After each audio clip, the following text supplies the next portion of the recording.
जो भी व्यक्ति इन 5 चीज़ों का दान करता है उसके घर से माँ लक्ष्मी कोसों दूर चली जाती है और घर में हमेशा गरीबी बनी रहती है। उसकी कथा। एक सुकन्या नाम की बहुत ही संस्कारी महिला थी जिसके पति एक व्यवसाय से शूद्र थे। वह प्रतिदिन स्नान करके तुलसी जी का पूजन करने के बाद भगवान का भोग लगाने के बाद वह घर के अन्य काम करती थी। बहुत ही संस्कारी थी। जो भी उसके द्वार से आता वो कभी खाली नहीं जाता था। सभी को दान पुण्य किया करती थी। जो भी ज़रूरतमंद की सेवा करती थी। जो भी कुछ मांगने आता उसको यथासंभव उसे प्रदान करती थी। एक दिन एक महिला ने सुकन्या से बोली, बहन मेरे घर कुछ मेहमान आए हुए हैं, मुझे दूध दे दो और मेरा बच्चा भी भूख से तड़प रहा है और शाम का टाइम हो रहा था। सुकन्या ने कहा कोई बात नहीं, मैं दूध देती हूँ, और उसने दूध का दान कर दिया। फिर कुछ समय के बाद एक औरत आई और उसने कहा मुझे बहन झाड़ू दे दो, घर में झाड़ू टूट गई है, मैं घर साफ़ करके वापस लौटा दूँगी। सुकन्या ने खुशी खुशी झाड़ू भी दे दिया और वो लेकर चली गई। ऐसे ही करके एक फिर तीसरी महिला आई और उसने बोला, बहन तीसरी बोली मुझे चकवा बेलन और तवा दे दो, मेरे घर कुछ मेहमान आए हैं, मेरा कोई और लेके गया है, मैं बनाने के बाद फिर वापस कर दूँगी। सुकन्या ने कहा कोई बात नहीं बहन, ले जाओ, जब काम ख़त्म हो जाए तो दे देना। ऐसे ही करते करते फिर एक दिन एक औरत आई। उसने बोला, बहन मेरी बेटी की शादी है और मैं बहुत गरीब हूँ, मेरे पास गहने और कुछ अच्छे कपड़े नहीं हैं जो बेटी की पहना के मैं उसको शादी कर सकूँ। सुकन्या ने बोली कोई बात नहीं बहन, मेरे गहने और कपड़े हैं, लेके जाओ, यथासंभव जब तुम्हारी इच्छा हो तो मुझे दे देना।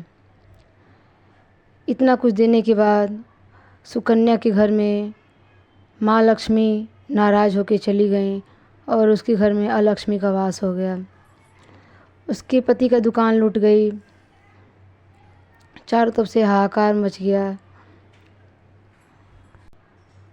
उसका पति ने बोला अब क्या करें, हम तो बर्बाद हो गए। सुकन्या ने कहा कोई बात नहीं, मैं घर में और भी पैसे रखी हूँ, उसको मैं लेके आती हूँ। वो अंदर पैसे लेने जाती है, देखती है सारा धन भी गायब हो गया है। फिर उसका पति उसको खूब कोसता है और कहता है सब ये तेरे के कारण हुआ है, तू बहुत लोगों को दान पुण्य करती है, उसी में से कोई हाथ साफ कर गया है। फिर उसका पति उसको बहुत बुरा भला बोलता है और कहता है कि अब तू ही कुछ कर। तो उसकी बहन वो बोली कि ठीक है, मैं एक महिला को अपने गहने दी हूँ, लेके आती हूँ, उसको बेच के अपनी दुकान फिर से खोल लेना। वो महिला से गहने लेके जाती है तो वो महिला गहने लेके फरार हो जाती है। उसका कोई पता ठिकाना नहीं मिलता है। फिर सुकन्या वापस आती है, अपने पति से बोलती है, सारा हाल कह सुनाती है। फिर उसका पति गुस्से में क्रोधित होकर बोलता है अब तू इस घर में रहने के लायक नहीं है, तूने सब कुछ बर्बाद कर दिया। उसको धक्के मार के घर से बाहर निकाल देता है।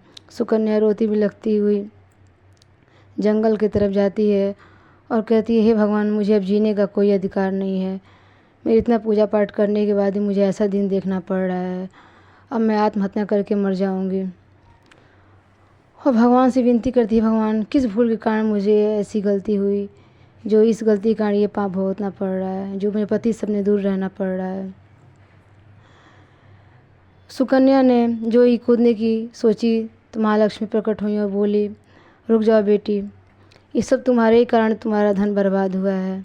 तुमने 5 चीज़ों का दान किया जो नहीं करना चाहिए, जिसमें मेरा वास होता है। पहला तूने झाड़ू का दान किया जिसमें मेरा वास होता है।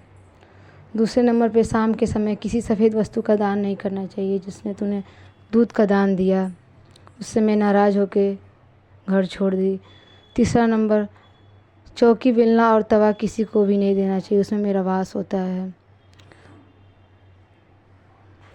उसके बाद तूने अपने गहने और कपड़े भी अन्य महिला को दे दिया है, जिसमें गहनों में महालक्ष्मी का वास होता है। अपने गहने कभी किसी को अन्य दूसरे को नहीं देना चाहिए। इसलिए मैं रूठ के घर छोड़ के चली गई थी।